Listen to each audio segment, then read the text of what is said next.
오늘 우리에게 주신 하나님 말씀 보겠습니다. 신약 성경 마가복음 1장 14절 15절 두 절에 이르는 말씀입니다. 마가복음 1장 14절 15절 시작. 요한이 잡힌 후 예수께서 갈릴리에 오셔서 하나님의 복음을 전파하여 이르시되 때가 찼고 하나님의 나라가 가까이 왔으니 회개하고 복음을 믿으라 하시더라. 아멘.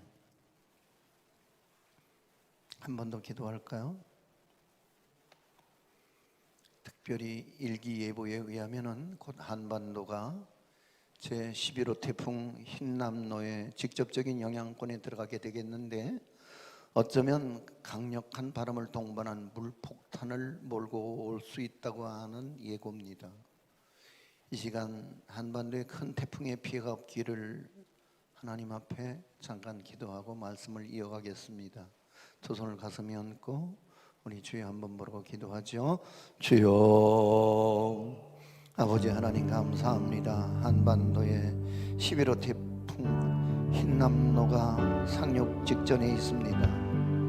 하나님이여, 강력한 태풍의 영향권에서 우리를 생명싸개 속에 숨겨주시고 이 땅에 큰 피해가 없도록 주여 생명을 보호하시며 우리의 재산들을 보호하여 주시옵소서.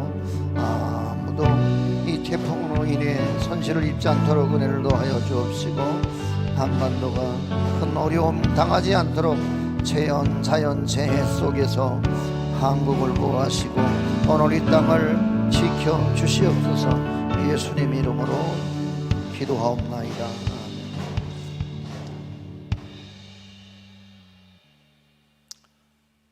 2004년 12월 26일 인도네시아 수마트라 섬 일대에서 일어났던 쓰나미로 인해서 약 30만 명 내지 35만 명이 죽었다고 전해집니다.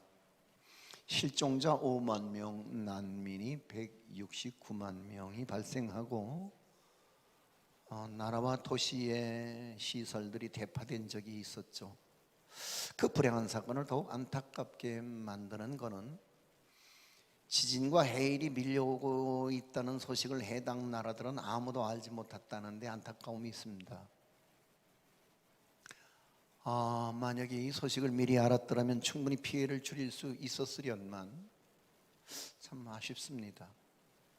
미국 하와이주에 있는 호놀룰루에 있는 국립해양대기청의 태평양 지진해일 경보센터 과학자들은 인도양 해저에서 진앙지를 가진 강력한 쓰나미가 관측되어져서 급보를 띄웠다고 그러죠.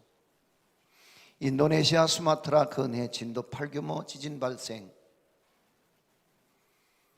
당시 기상청 찰스 맥크리 소장은 로이터 통신과 인터뷰에서 지진을 감지한 직후 이를 인도양 연안 국가들에게 급히 알려야만 했겠지만 해당 국가들은 지진 해일 경보 시스템이나 파고 측정 기구가 설치가 전혀 안 돼 있었던 까닭에 주민들에게 급박한 위험을 알려줄 수 있는 루트가 없었다는 거예요. 인도양 주변국에 이 같은 장비가 설치되어 있지 않은 까닭은 이런 해일 재앙이 자주 일어나는 재앙이 아니라 700년에 한 번 정도 일어날까 말까한 재난이기 때문에 큰 필요를 느끼지 못한 채 방심한 탓이라고 지적하고 있습니다. 미국 지진정보센터 지구물리학자의 인터뷰에 의한다면 지진 해일은 바닷속에 진앙지가 있기 때문에 20분에서 많게는 2시간까지 대피 시간이 충분히 주어진다는군요. 바닷가에서 안전지역으로 대피하는 데에는 어느 곳에 있든지 15분이면 충분히 가능할 것이라고 생각하는 데 반해서 참 아쉽다. 그런 생각이 들어요. 인류의 여러 가지 재앙을 그래도 최소화할 수 있는 길이 있다면 그 재앙을 미리 예측하고 예고하고 준비하는 일일 것입니다. 만약에 재앙을 미리 예측하고 예고하고 준비할 수만 있다면 그 피해는 최소화시킬 수 있을 거라는 생각이 들지요. 자, 오늘 본문의 말씀은 예수님이 세례 요한에게 세례를 받고 공생애를 시작하시기 직전에 제일 처음 일성으로 하신 말씀입니다. 하나님의 나라가 가까이 왔으니 회개하고 하나님을 믿으라는 복음이지요. 여기 등장하는 하나님의 나라가 따라하실까요? 바실레이아.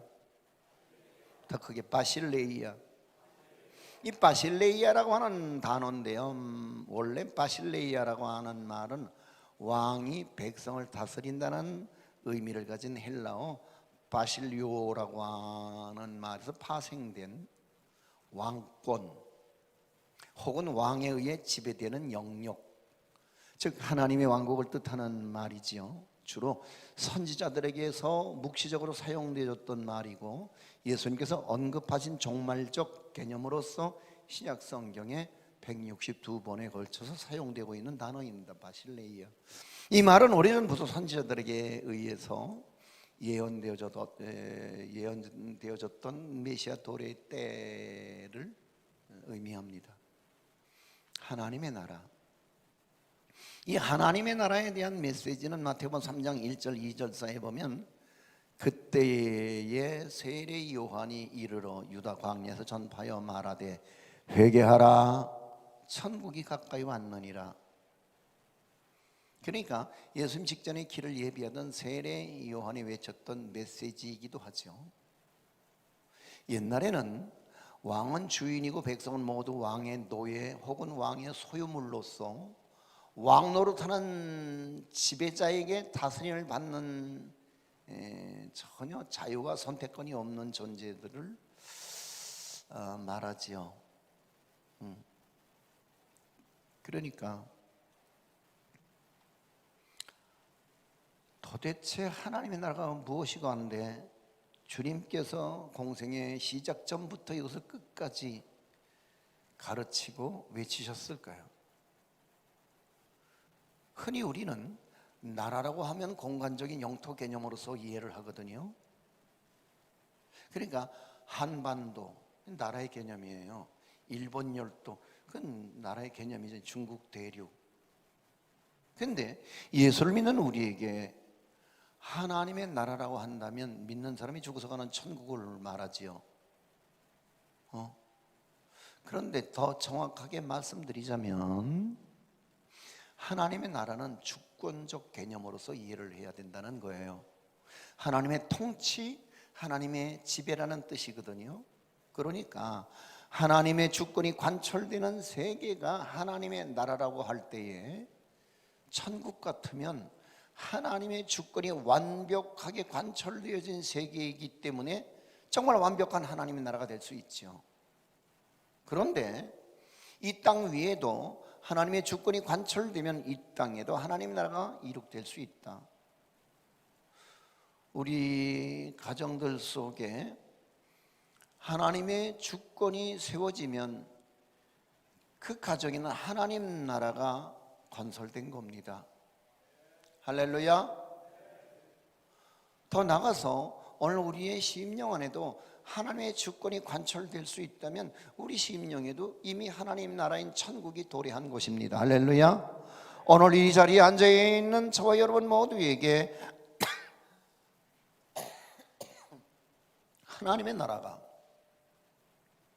하나님의 통치가 이 땅에 충만히 임하시기를 소망합니다.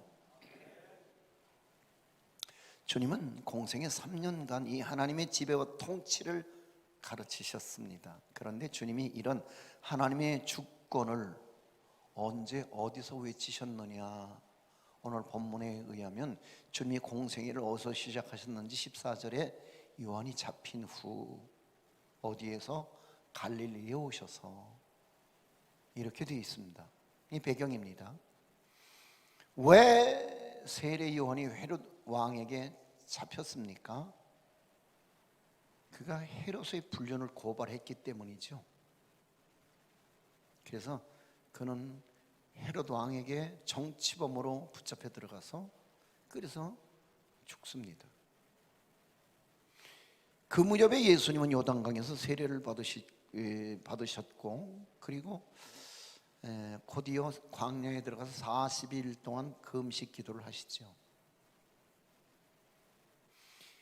그러니까 세례 요한이 헤롯에게 잡혀 들어간 직후 주님은 하나님 나라를 선포하기 시작하셨다는 얘기예요.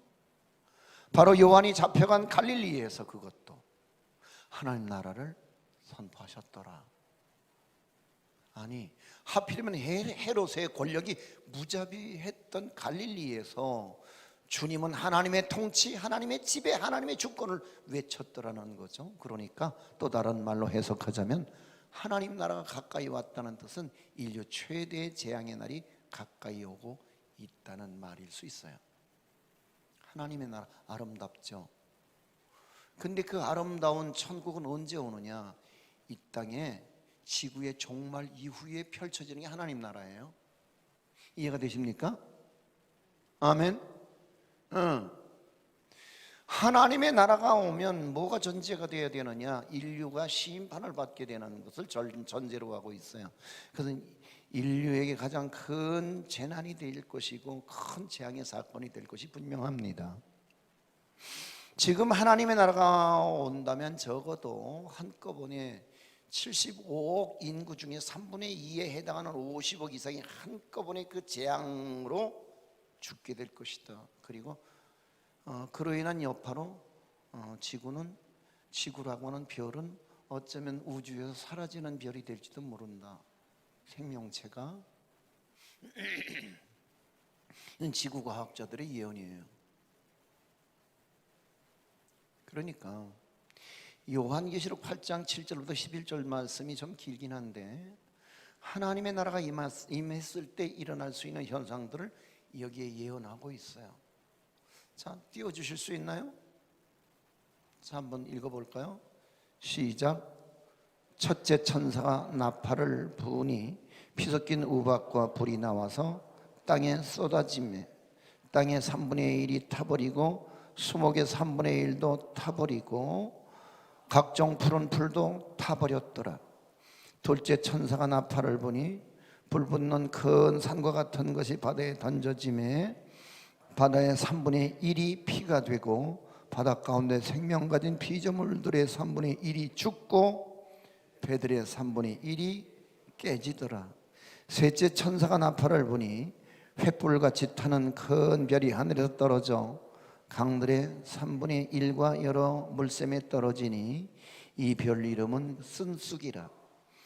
물의 3분의 1이 쓴쑥이 되매 그 물이 쓴물이 되므로 많은 사람이 죽더라. 이렇게 말씀하고 있어요. 이게 이제 하나님 나라가 임하기 전에 지구의 종말에 임할 재난을 예언하고 있는 부분이에요. 그런가 하면 요한계시록 6장 15절 17절 이하에 보면은 이 하나님의 나라에 임박한 재앙을 만났을 때 사람들이 어떻게 말하는지를 이렇게 요한계시록 6장 15절에서 말하는데 제가 쉬운 성경으로 읽어드릴게요.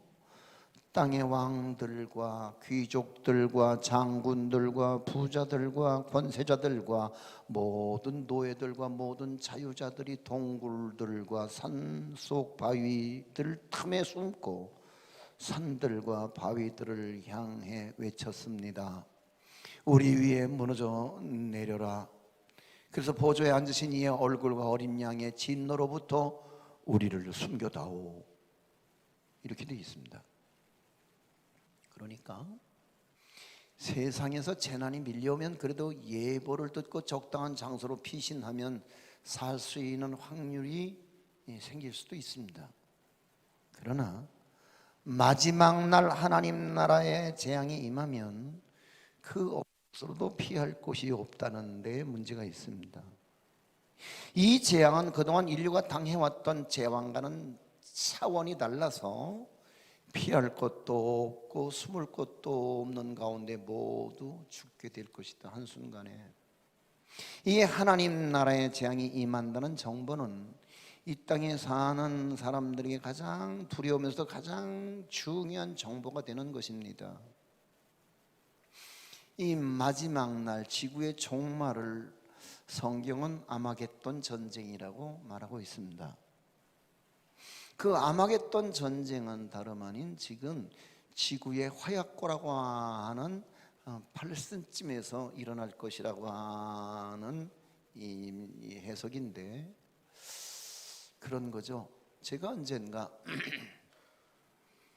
일본의 히로시마를 들렸던 중에 히로시마 원폭 박물관을 한번 들려본 적이 있습니다.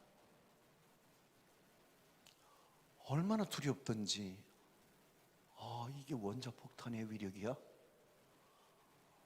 번쩍거리고 도시 하나가 없어져 버렸습니다. 그게 끝입니다. 응? 그러니까 모든 생명을 가진 것들이 다 녹아버리고 해체되고 사라져 버렸습니다. 한순간에. 그 어마어마한 열량에 의해서 모두 녹아버렸던 거죠. 타버리고 흔적도 없이. 그런데 그 후로 지구의 종말의 때에 지구에 임할 환난, 재난, 어쩌면 인류가 보유하고 있는 모든 핵무기가 다 한순간에 번쩍거리고 지구는 사라질 거라는 거죠. 무서운 얘기입니다. 무서운 얘기입니다.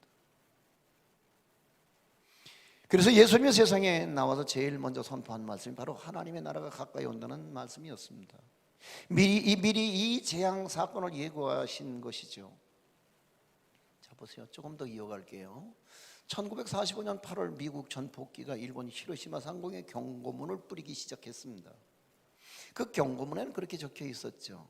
광도 시민 여러분, 1945년 8월 6일 원자탄을 투하할 예정인데 살아남을 자가 없을 겁니다. 50km 밖으로 도망가야 살 것입니다. 그리고 삐라를 뿌렸어요. 근데 광도 시민들은 대부분 그 말을 믿지 않았죠. 참, 웃긴다. 양키들이 꽤 웃기는구나. 뭐라고? 원자탄? 미친놈들. 무시해버렸단 말이에요. 아니, 보통들 그랬죠. 이게 뭐야? 진짜 가야 되는 거요?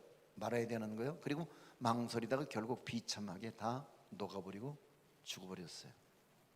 시체를 찾을 수가 없어요. 녹아버려서. 단 소수의 몇 사람만 그것을 빠져나가서 구사일생 살았어요. 이 폭탄의 투하로 히로시마에서는 34만 3천 명의 인구 중에서 7만 명이 번쩍하는 섬광과 더불어 사라졌어요. 13만 명이 부상을 당하고 원폭 피해자로 평생을 구실 못하고 그냥 그렇게 살다가 죽었어요. 만일 미리 예고한 그 경고문을 믿고 대피했더라면 광도 시민들은 그 큰 피해를 적게 당했을 겁니다. 근데 문제는 뭐냐? 안 믿었더라는 데 문제가 있어요. 농담쯤으로 겁박하는 얘기로 듣고 무시하니까 어느 날 번쩍하는 섬광 속에서 사라지고 말았던 거죠.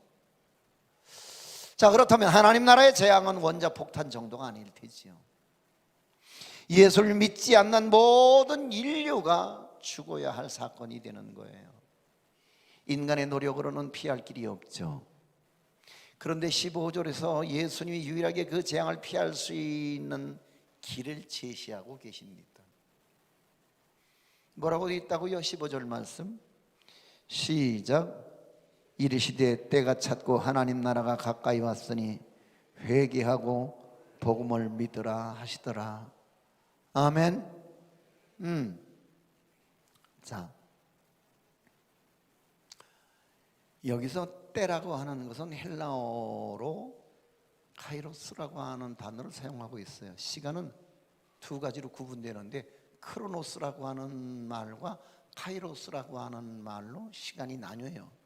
시계나 달력으로 측정될 수 있는 시간은 크로노스인 거예요. 그러나 카이로스는 하나님의 시간을 말하거든요. 하나님의 시간이 수면 위로 드러나는 순간에 혹은 삶이나 역사의 질적인 변화에 의미가 있는 시간을 우리는 카이로스라고 하는 말로 사용하고 있어요.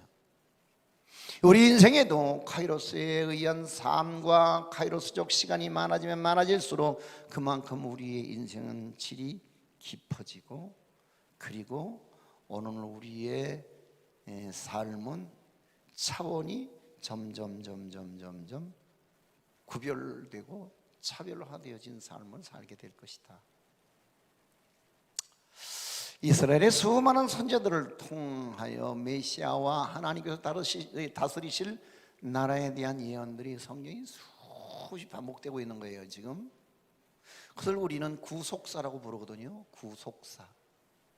예수님이 때가 찼다고 말할 때에 바로 그 오랜 기다림의 역사가 실현되는 바로 그때가 이르렀다는 선언이거든요. 예수 그리스도의 탄생은 역사의 분기점이 된다는 사실 믿으시면 아멘 하세요.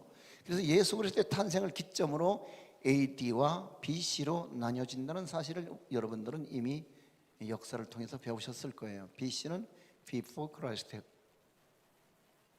곧 주전이라고 해석하지요. 주전, 주님이 오시기 전이다.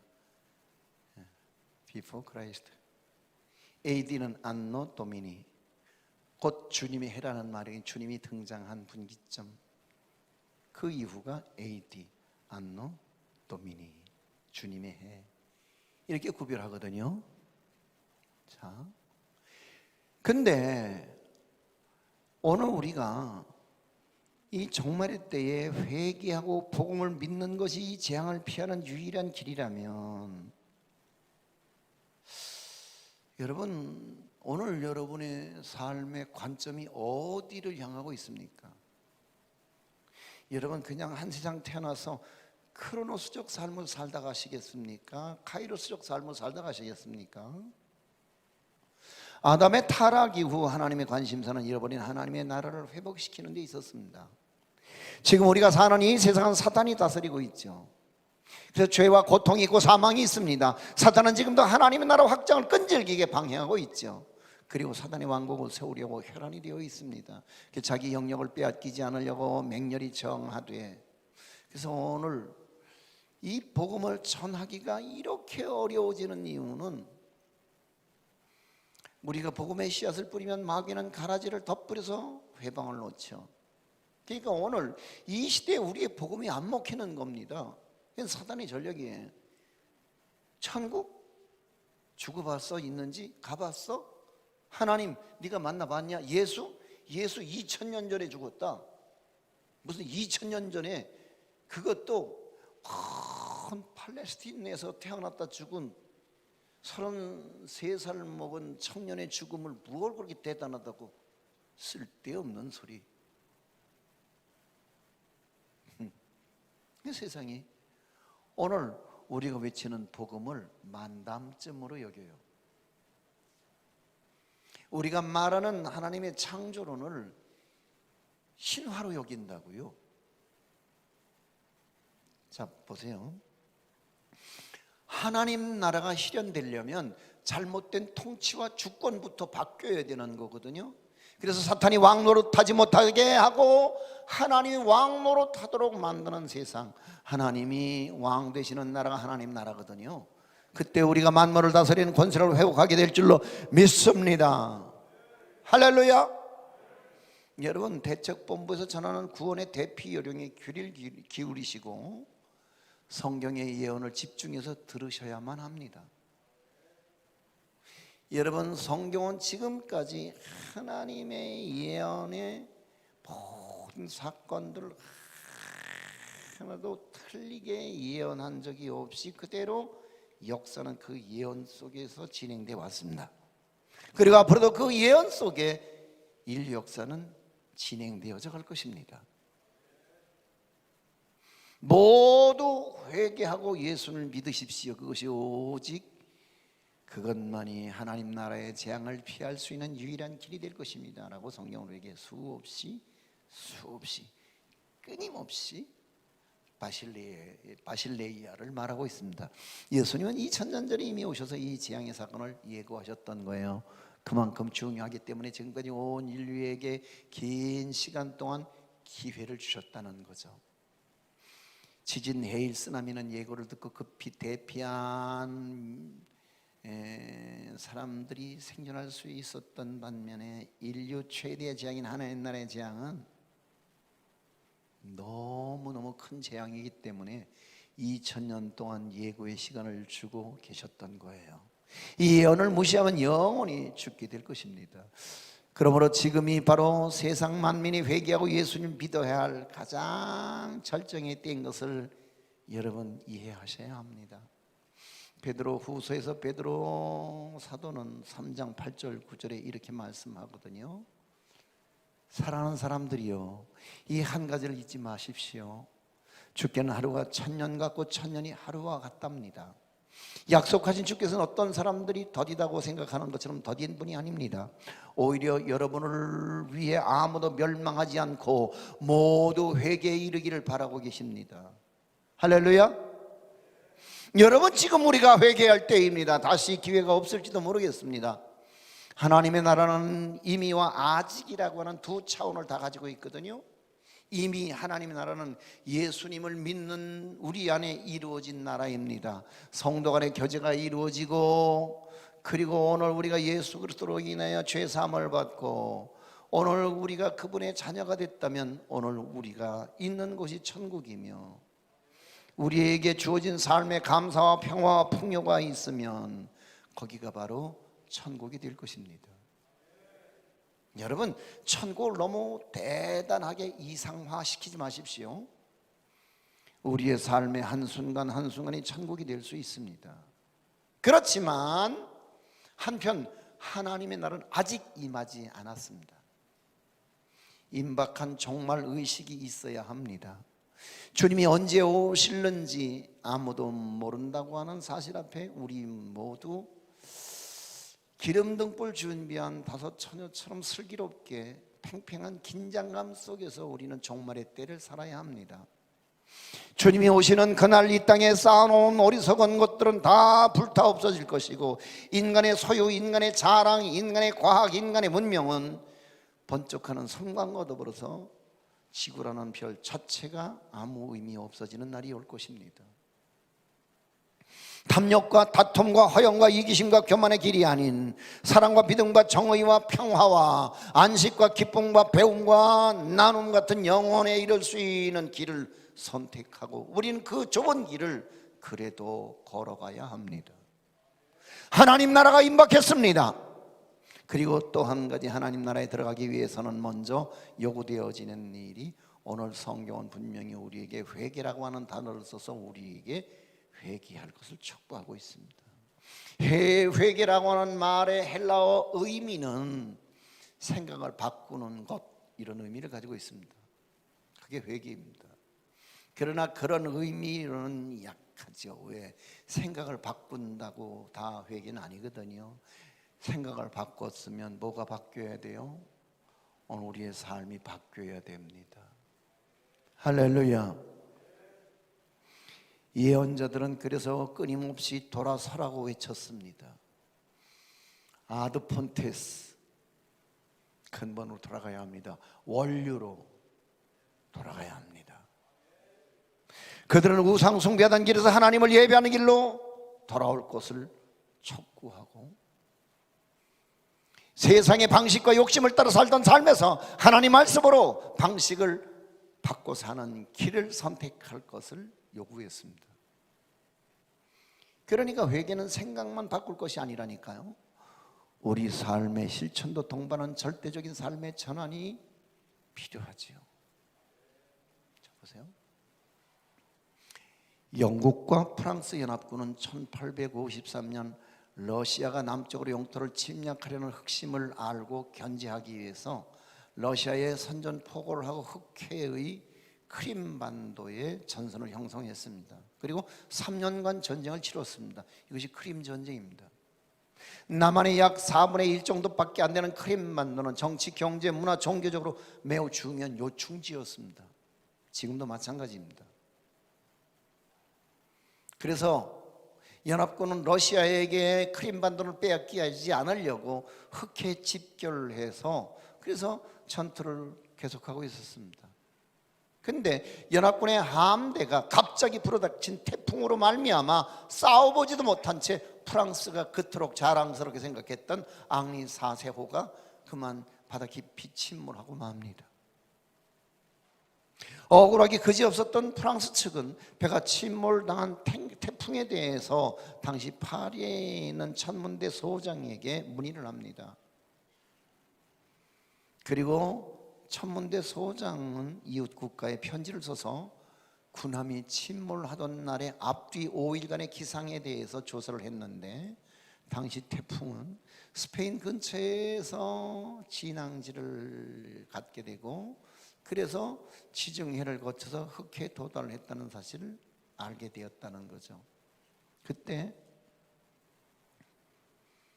담당자의 말로는 흑해 인근 지역의 기상 정보를 미리 입수하고 분석할 수만 있었다면 폭풍의 세기와 진행 방향을 알 수 있었을 것이며 그걸 알 수만 있었다면 충분히 연합군은 그 태풍을 피할 수 있었을 것이라고 보고를 합니다. 그리고 기상청의 담당자는 나폴레옹 3세 왕에게 건의합니다. 그래서 매 실시간마다 기상을 관측할 수 있는 기상 관측소를 설치해 줄 것을 왕에게 아련했습니다. 그리고 왕의 허락하에 마침내 실시간으로 기상 정보를 알 수 있는 관측소가 세워지게 되었고 이후 인류는 오늘의 일기예보라는 기상 관측 시스템을 갖추게 되는 것입니다. 성경은 하나님이 계획을 가지고 계시며 세상의 기초를 놓기도 전에 그 계획을 세우셨노라고 말씀하고 있을 뿐만 아니라 하나님의 그 계획을 우리에게 통보하셨으며 미래를 관측할 수 있는 예언을 주시기 위해 하나님은 끊임없이 예언자를 이 땅에 보내주셨다는 겁니다. 그렇다면 지금 우리가 해야 할 일이 있습니다. 하나님이 선지자들과 사도들을 통해서 이미 알려주신 그 진리의 복음의 귀를 기울이는 일입니다. 아무리 시대가 변화무쌍하고 급변한다 할지라도 하나님은 2000년 전이나 지금이나 동일하신 하나님이신 줄로 믿습니다. 그러므로 우리에게 필요한 것은 왕이 선포하신 바실레이아, 이 바실레이아에 대한 마음을 열고 귀를 기울이는 일이 오늘 이 시대에 저와 여러분이 해야 할 일일 것이라는 겁니다. 이 땅의 모든 것들이 다 사라지는 그날 우리는 살 것입니다. 여러분, 마지막으로 우리 모두는 바실레이아 하나님 나라에 들어갈 수 있습니다. 어떻게? 여러분, 휴거를 통해서 우리는 들어갑니다. 세상은 만화 같은 소리 하지 말라고 말할지 모르겠습니다만 그런 성경은 분명히 우리에게 예언합니다. 할렐루야. 제가 이 설교를 준비하면서 하나님의 나라 그랬더니 큰 하나님의 교회 이단들만 잔뜩 올라와서 북새통을 치르고 휴거 그러니까 이게 시한부 종말론자들이 이 휴거에 대한 개념을 흐려나갔고 한국 교회가 이 휴거에 대한 개념들이 없어져 버렸습니다. 미안하지만 여러분, 지구 최후의 날, 이 지구의 종말의 날에 다 모두 섬광 같은 한순간에 빛으로 다 녹아버리고 해체되는 그날에 우리는 구름 타고 우리는 올라가게 될 것입니다. 만화 같다고요? 아니요, 성경은 한 번도 그 예언을 적중하지 못한 적이 없습니다. 기대하십시오. 바실레이아, 우리 모두 함께 가야 할 나라. 우리 함께 찬양할까요?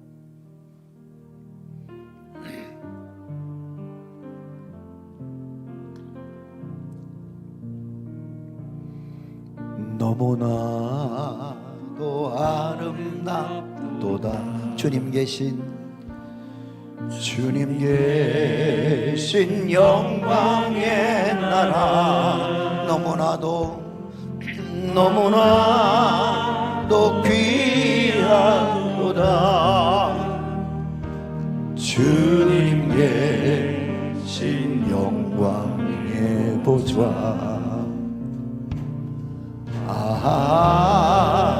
저 영광의 나라 내가 소망하오니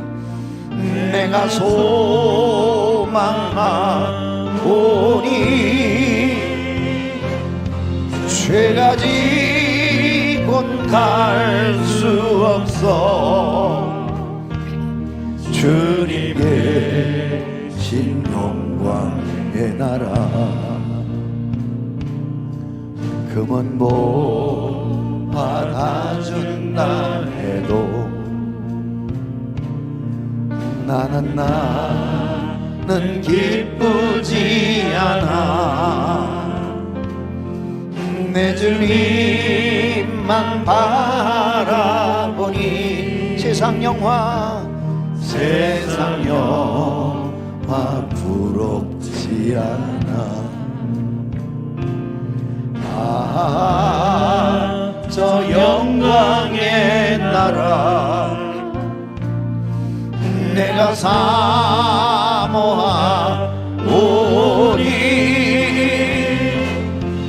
거듭나갈 수 있어. 주님 계신 영광의 나라 사랑하는 형제들이여 기름등불 준비합시다. 기름등불 준비합시다. 주님 나라 곧 임하리니 깨어있어 기도합시다.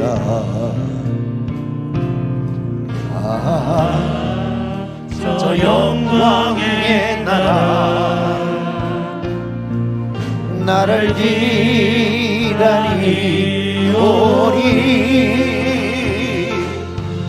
할렐루야 나는 가리라. 주님 계신 영광의 나라 저 영광의 나라 저 영광의 나라 내가 소망하오니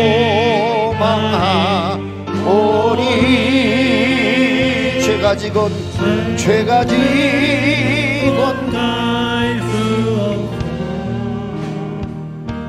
주님 계신 영광의 나라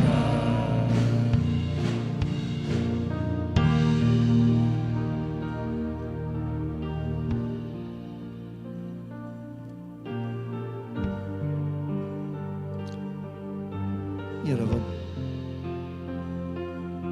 언젠간 우리 모두 바실레이야 하나님의 나라가 임하는 그날 우리 모두 하나님 나라의 백성으로 그곳에 가야 합니다. 죽음이 갈라놓던 지구의 종말이 우리를 그곳으로 데려가던 우리는 언젠가 가야 합니다. 오늘 여러분 세상 나라에 집중하십니까? 물론 내 조국 대한민국은 소중합니다. 그러나 오늘 우리 모두에게 궁극적으로 가야 할 하나님의 나라 바실레이야, 여러분 그 바실레이야에 우리는 집중하고 그 바실레이야를 향해 오늘도 달려가야 할 것입니다. 땅의 것들은 언젠가 다 쓸모없어서 다 사라지고 없어지고 다 형체도 없이 녹아버릴 것들입니다. 이제 여러분 다시 그것을 향해 마음을 여십시오.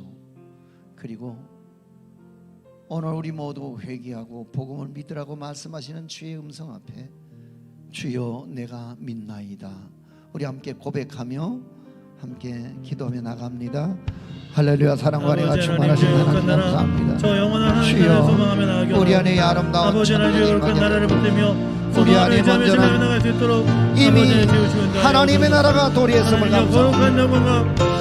아직 임하지 않은 바실레의 하나님의 나라를 사모하며 소망하며 그 주님 계신 영광의 나라를 향해 좁은 길을 달려갈 수 있는 거룩한 교회, 거룩한 믿음의 권속들이 되게 하여 주시기 바랍니다. 주시옵소서.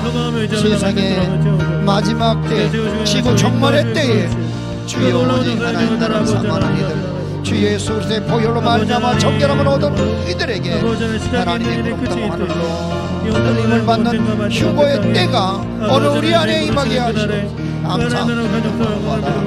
그때며 의자며 전례며 나갈 수 있도록 아버지 하나님 채워주시옵다 하여 주시옵소서. 아버지 하나님 주여 할렐루야. 주님만 동하게 하시고 주님만 의지하게 주의 거룩한 나라와 역사를 따라 아버지 하나님 믿음의 그 거룩한 길을 집중하게 하시고 믿음의 그 영광의 주님 길을 나라의 백성다운 믿음의 그 삶을 생명의 길을 살아가는데 오늘 소망을 부끄럽지 기다며 않도록 회개하며 경건하며 거룩하며 채우실 거룩한 역사 능력과 내가 우리 풍성하여 주님 바라볼 수 있도록 아버지 감사합니다. 아버지도 끌어주시옵소서. 나 가나안 땅 아버지 채워주시옵소서. 나 가나안 땅 귀한 성에 들어가려고 내 무거운 짐 벗어버렸네. 죄 중에 다시 방황할 일 전혀 없으니 저 생명신의 땅에 살겠네. 길이 살겠네. 나 길이 살겠네. 저 생명신의 땅에 살겠네. 길이 살겠네. 나 길이 살겠네. 저 생명신의 땅에 살겠네. 그 물과 구름 기둥으로 인도하시니 나가는 길이 형통하겠네. 그 요단강을 내가 지금 건넌 후에도 저 생명신의 땅에 살겠네. 길이 살겠네. 나 길이 살겠네. 저 생명신의 땅에 살겠네. 길이 살겠네. 나 길이 살겠네. 저 생명신의 땅에 살겠네. 내 주님 영원한 나로서 먹여주시니 그 양식 내게 생명 되겠네. 이후로 생명 양식 주와 함께 먹으며 저 생명신의 가에 살겠네. 길이 살겠네. 나 길이 살겠네. 저 생명신의 가에 살겠네. 길이 살겠네. 나 길이 살겠네. 저 생명신의 가에 살겠네.